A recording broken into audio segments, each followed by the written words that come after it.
Good afternoon, good morning, hello everyone out there. My name is Chris Uhl, and I am a leader and director here at Apex IT. Thank you for joining us today for this webinar. I'm really excited to talk about a modern contact center today and sort of dive into it with you all.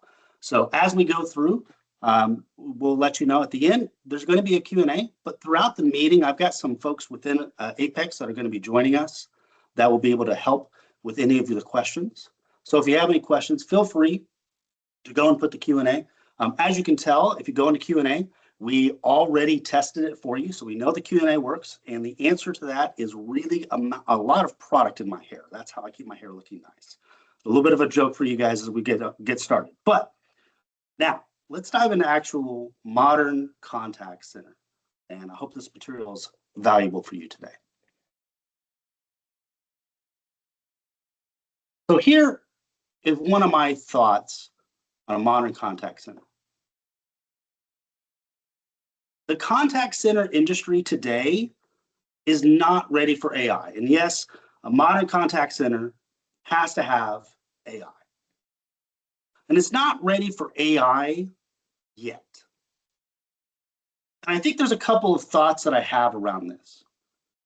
Thought number one, we don't actually know how to truly deploy it effectively. We'll sit there in a room and, my background is contact center operations. And we'll have leaders that come in and say, well, I just heard this wonderful thing happening with AI. And we'd really like to take advantage of it in the contact center because you think about the functionality and you think about the use cases. And a contact center is the perfect place to put it. But what happens too often is that we turn something on because somebody told us or asked us to do it, not because we were solving a specific need. When we turn it on, we expect it to handle the most complex of issues immediately. The things that our human agents are spending all of their time solving today, we go, well, maybe AI can do that. And we find that AI is not necessarily solving those problems, and if anything, can be a frustration point for the customers. And then my other thought here is we don't necessarily follow or design the customer journey and measure the pain points. I'll say that again. We're not measuring our pain points because AI is the evolution of a lot of the automation that we already have in the contact center space. I'm sure you can remember a time, I know I do, where I call into a contact center and I'm presented by something proclaiming to be an AI assistant. And by the end of the conversation, I am frustrated and I am just asking for it to give me a customer service agent. I'm not getting my problem solved. I'm getting impedance in my way for getting my problem solved. So when we think about the contact center in this place, I think it's good for us to take a step back and think about what is a contact center. Well, a contact center is something that drives outcomes. And so for me, I think there's really three things that drive outcomes for a contact center. And I've got them as goals. So our first goal as a contact center, actually as any company, as any person in the world that has this space, the customer shouldn't have a problem in the first place. No one wakes up in the morning and says, you know what, I think I'm going to call a call center. I really want to speak to a support person. I mean, there may be a few people out there that do that, but generally the demand for call centers is a chore of necessity. It's like laundry or dishes. It's things you have to do, not things that you get joy from. We can solve this through things like feedback loops to our product teams or other types of continuous improvement programs to get there. But we know that at some point, someone's going to have a problem. And that problem, well, when that customer has it and they need it solved, we want them to be able to solve the problem with the least amount of effort. You can do this through a couple of different ways, whether that be through self-service tooling or either other types of customer-facing experiences where that customer can really solve their own problem. And then lastly, if they're going to have the problem in the first place and they can't solve it themselves, we move to the contact center itself. And at that point, the agent should be able to solve that problem with the least amount of effort and cost to our space. We address that through business processes or through other types of agent-facing tools. And why do we do all of this? Well, we do all of this because we know that a highly satisfied customer is the one who stays with you. And that highly satisfied customer, they're the ones that spend more with you, that have that loyalty, that become brand ambassadors for you. And most of the time, the only people that that customer ever actually speaks to is your contact center. So if we align to these types of outcome-driven goals, then we can start building a framework for an outcome-driven service center or contact center. So let me talk you through this area. There's 4 main pillars, I think, that need to be focused on and need to have thoughtful design in order to drive the outcomes that we're looking for. Our first pillar is technology. Technology is the space that I think a lot of us play in, and it's the area that sort of comes first to mind. It's where you go get the features and the functionality that you need to be able to provide both that self-service experience, but also that agent experience. And then connected to that technology is what is your customer experience in the end, talking about that customer journey and really having that intentional design, that customer experience. Third is continuous improvement, whether that is continuous improvement of your own internal processes or continuous improvement of your company and your product and the things that you're delivering to your customer base. And then lastly is analytics. This is more about understanding not only your customer and their needs and their wants, but also understanding where are the areas for improvement. So when you think about a legacy contact center, the first thing that happened way back in the day when the first contact center started was because they were answering one thing.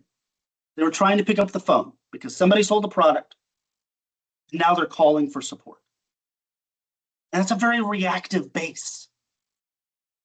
When I think about where the contact center could be, I think about the intentionality of it.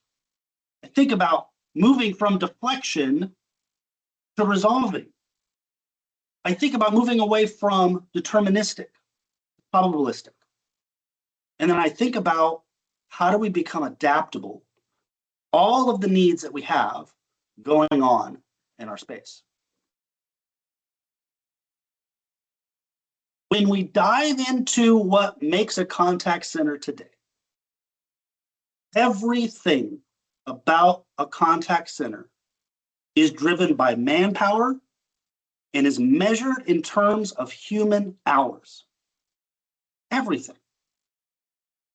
We get emails, we get chats, we get phone. Well, I've got to have staff to be able to handle those requests. I've got to have an IVR to be able to route that request to the right place. I'm going to have a knowledge base. And I'm going to spend energy having people document knowledge so that we can try to have a higher deflection rate.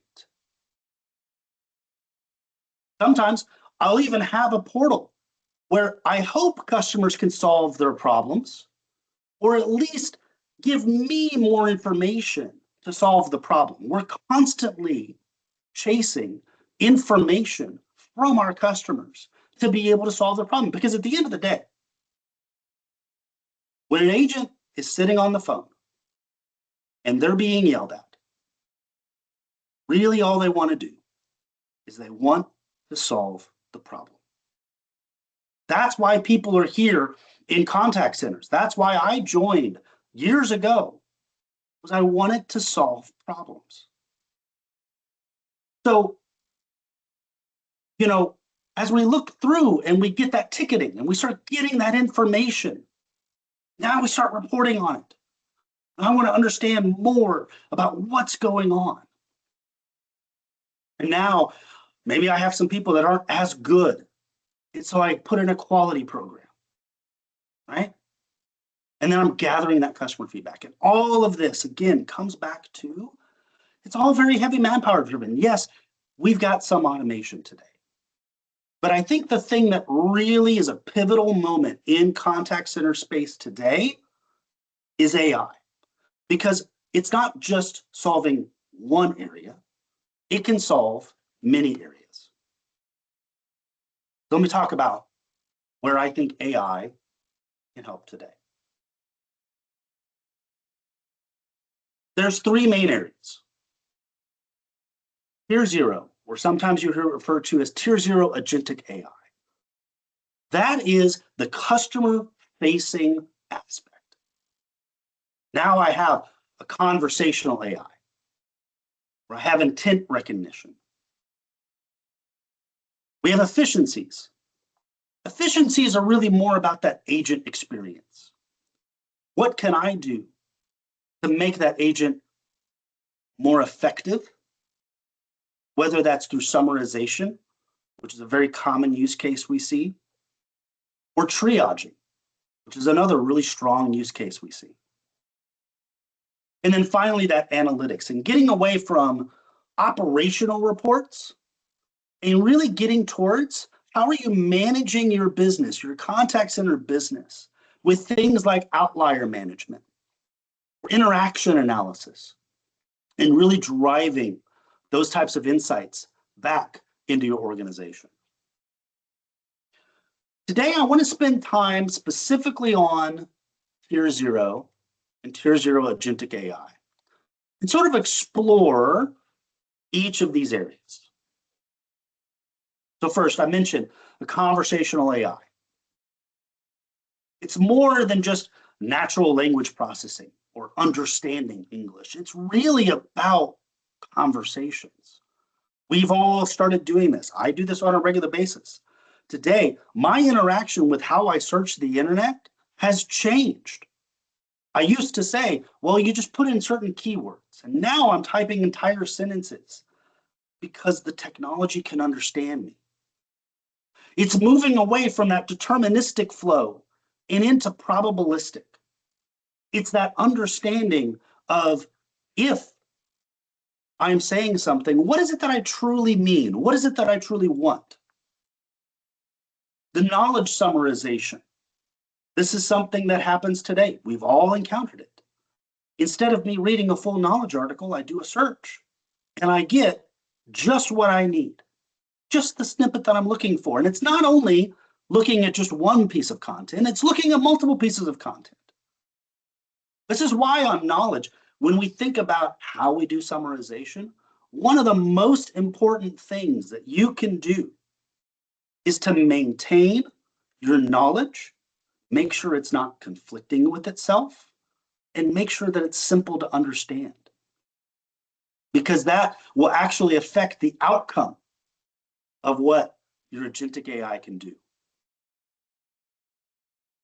Recommendations. When I talk about recommendations, this could be something as simple as, what are my next steps?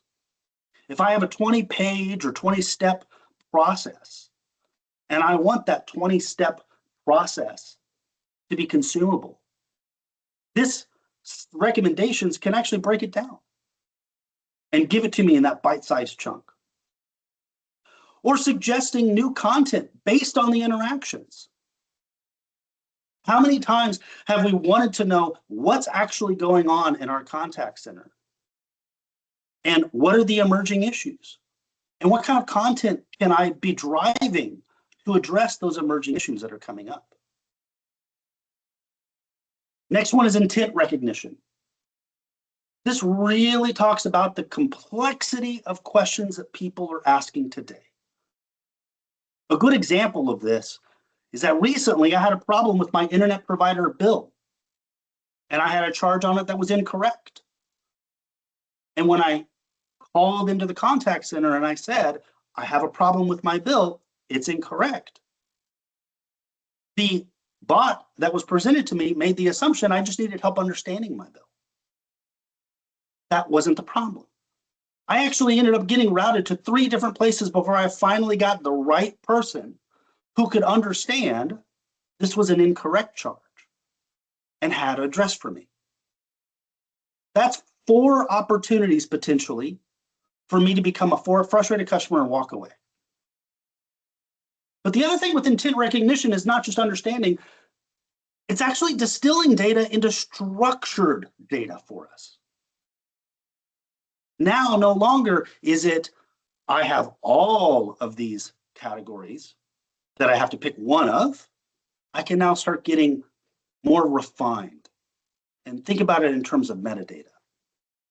And then the last big thing is an action-based self-service. So here's what I mean when I say action-based self-service. Today, a lot of our self-service is deflecting. How do I do something? Well, here's the KB article that tells you how to do it. Whereas an action-based self-service says, how do I do something? And the self-service says, I will do it for you. The technology exists to easily integrate across multiple systems, allowing that action base to happen. This is actually one of the bigger things that we can do in a contact center because we can directly reduce assisted volume. This isn't just about making your agents efficient. This comes all the way back to solving that customer problem. And so when I think about the core of Tier 0 Agentic AI, I think about AI containment because it's a measurement of not just deflection, but actual resolution. And I'll talk a little bit more about AI containment. But I think this is going to be one of the more important metrics that we're going to see in the industry here in the next few years.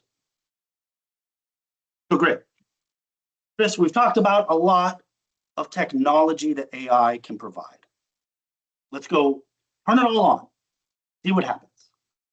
Well, not so fast, because I've seen this game before. If we turn it all on, the AI is not going to give you the results that you're looking for. This is why I think about an operational framework to be able to deploy AI into my environment. So let me kind of walk you through this. First and foremost, when we do our strategy definition for our AI, we actually need to start with a simple problem. AI does best when you start small and grow, as opposed to starting with the most complex thing. When you're defining your strategy, you really need to use the data to determine what your need is. And then you actually need to take the time to sit down and document your existing flow.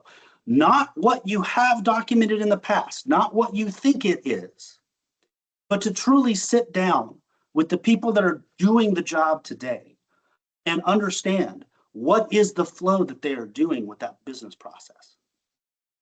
And then you want to establish a future state design. Even if you have a flow that is multiple steps, maybe your future state is only one step that you want to move to AI. And then actually building out your use cases and your processes.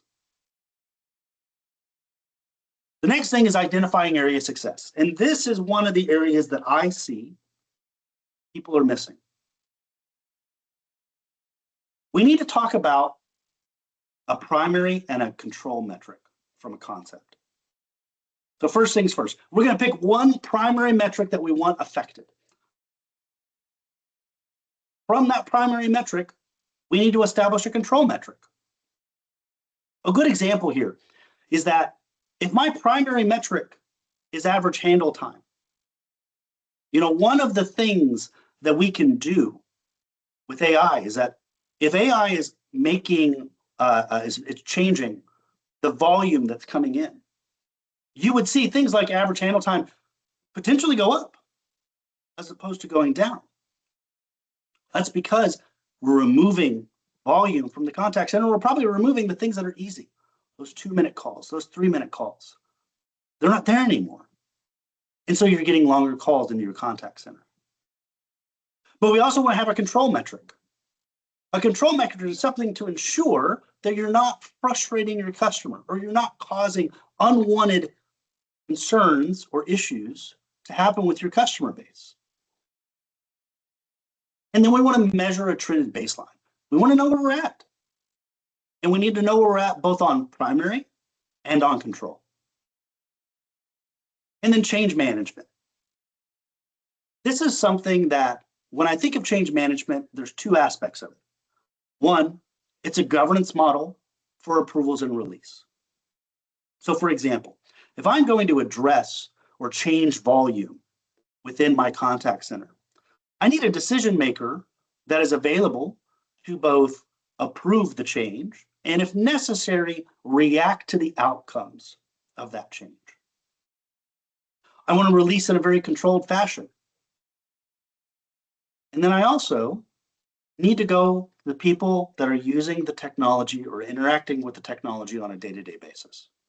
If I'm releasing something that's going to potentially impact my call center, then I'm going to want to be on the floor with those agents, especially if I'm going to be doing a major release.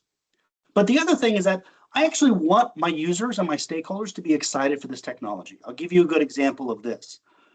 I deployed AI, and when we deployed it, the average, the ACW, the post-call wrap-up, that actually went up.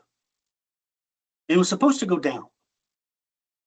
And when we went and did the inspection, what we found out is that the agents that were utilizing the technology didn't trust it. And so they were checking its work along the way. And so they would hang up the call and immediately extend their ACW. So that was an unintended consequence, and we had to make decisions based upon that. And when we talk about those decisions, we talk about measuring your outcomes. And we want to make sure we have a statistically significant amount of data and then do adjustments based upon what's happening. So I came up with a scenario to walk you through this a little bit today, just as an example, which is, this is my scenario. My problem is I have 100 calls coming in a day for updating a user profile. Well, my existing process is that I don't have a tool or an interface or a website that the customer can just go do it themselves. They have to talk to a person to do it. All right, well, my future design is I want to allow the customers. Well, because I don't have a website that can do this, I don't have a profile management, I've decided to use a chatbot because I do have a chatbot. So what are my areas of success? One, I want to see that the number of user profile updates were updated by AI. And then secondarily, I want to measure CSAT. Because if my CSAT goes down, but my number of user profiles goes up, I have a problem. My change management plan is that I have a weekly readout with my decision makers. And then I have a release method of a 50-50 volume split. Well, my outcomes for this were 25 calls a day were successfully updated, but I had a lower CSAT by 10%. And so what I found was that I was missing the confirmation that the change had been applied. The customers were able to do it, but they were confused. And then I saw adjust to the flow to confirm. So let's actually see this in action. I have a demo that I have.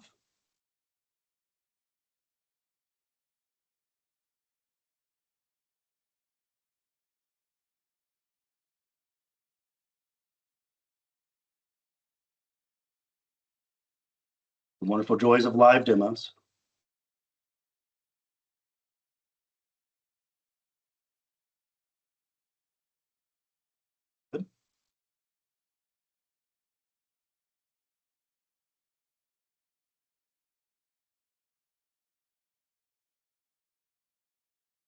Apologies for all.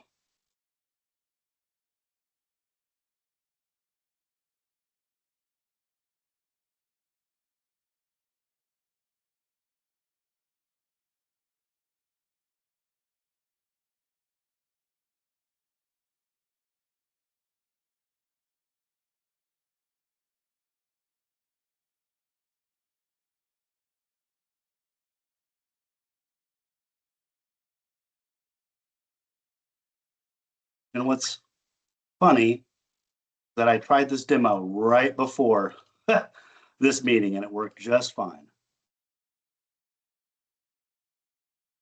All right, unfortunately, it looks like my demo environment is not available anymore. So we're just gonna have to, oh, there it goes. All right, good job.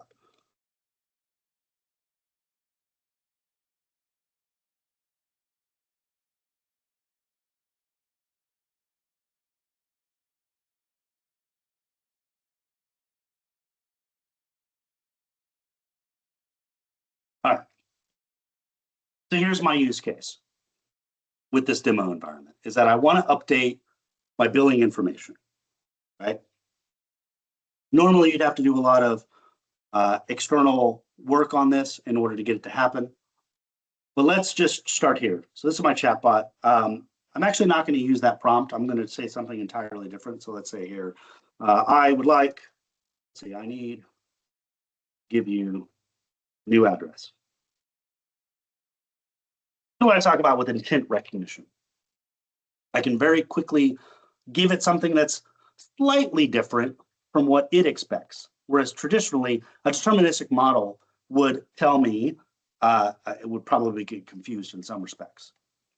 Now, in this case, I have designed it such that it's asking for both an email address and account. Now, you may have different types of security methods that you have, but just for sake of this demo, I'm going to have an email address and an account name. I'm just going to go ahead and tell it my current email address is, and my account, and it's going to authenticate me. Now, once I'm authenticated, it wants to know, all right, what's the next step in my process? I actually recently relocated to Mount Rushmore. So I'm just going to go ahead and give it the address, Mount Rushmore. And I've put some things in here, the building 3, the suite 1. These are not normal things where you'd have to put in some type of error coding. But if you notice here, it very quickly identified what parts of the address needs to be updated. And it also told me that it updated successfully. Now from here, I'm authenticated. I actually can go on. I can say, what's my current address?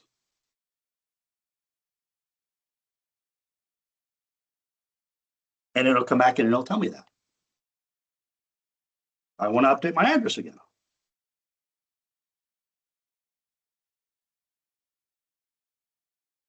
And even though it hasn't necessarily been programmed to do this, it will go through and understands to get that. So one of the things I do want to call out here is that in this particular area, there's not a lot of coding behind this. From our agent studio, in this respect, if I come in here,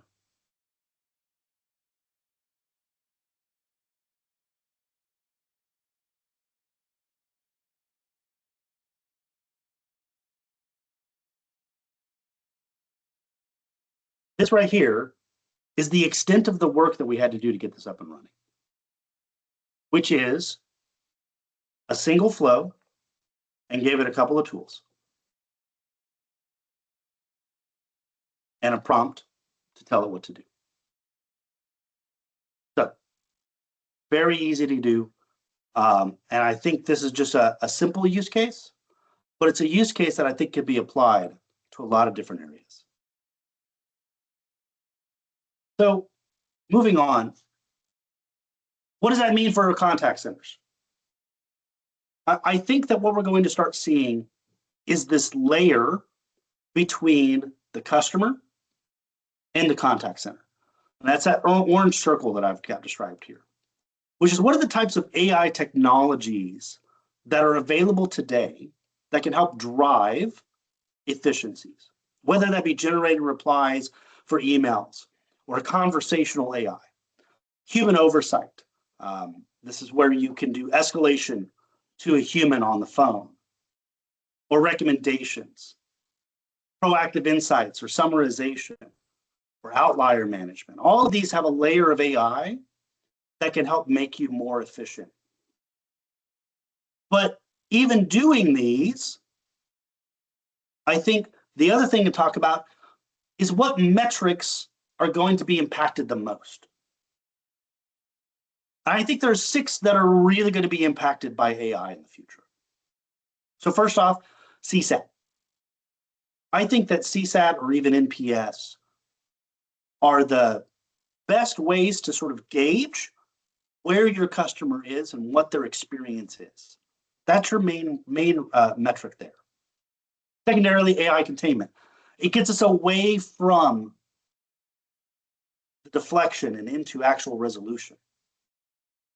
The third is our assisted contact rate, where now we're saying we have assisted the customer, but I don't need a human to do it. And so that assisted contact rate is going to change, and we're going to also talk about truly an unassisted contact rate. Our concurrency for chat. A good example here is multilingual translation is out there. With multilingual translation, instead of me having to have a separate group of agents who are speaking that language, I can put everything underneath our English agents and use real-time translation. The other one is occupancy. A lot of times with occupancy, what ends up happening is that you're paying for people to sit there and wait for volume coming in. But now, with you being able to have a bit more control over what gets resolved before it gets to an agent, you can really make that group highly occupied and right-sized. And then last is our average speed of answer, where I think that at times we spend a lot to say, let's pick up the phone fast, but are we picking up the phone just to answer it, or are we actually putting things in front of that customer that will actually solve that problem before they get average speed of answer, before they get answered? So what do I think the future is going to look like? I think in the next couple of years, that orange band is going to become bigger and bigger. And our agents are going to become conductors, where now the email, instead of it being a generated reply that a person has to review, it's just an automatic reply that has a resolution in it.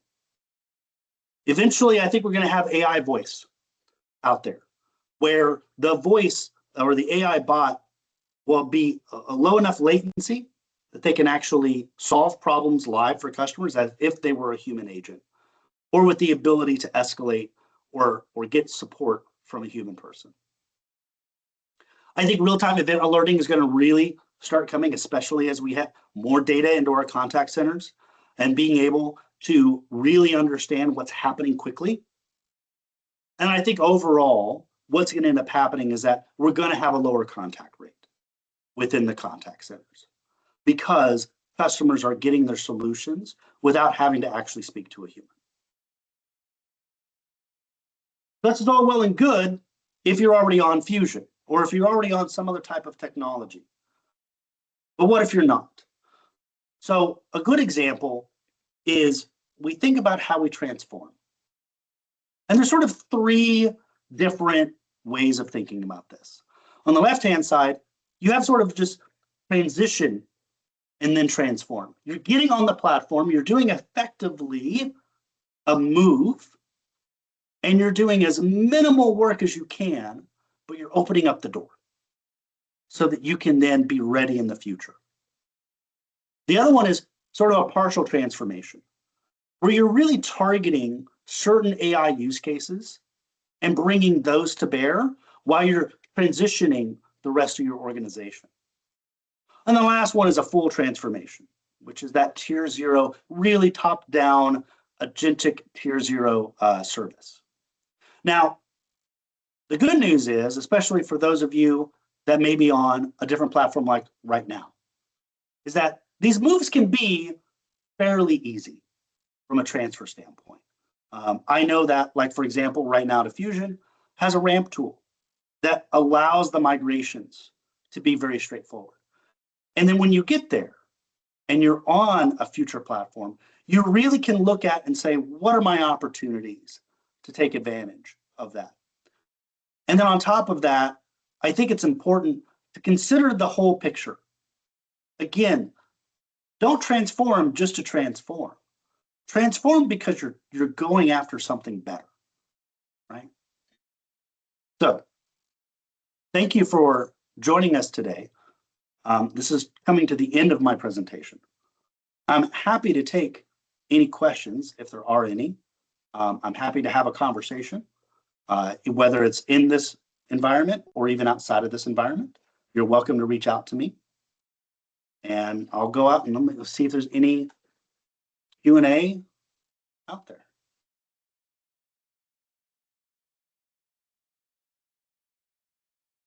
All right.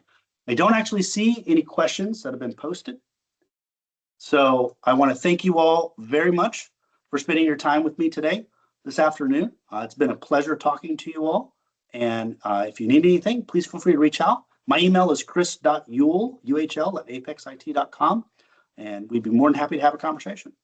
Thank you all very much.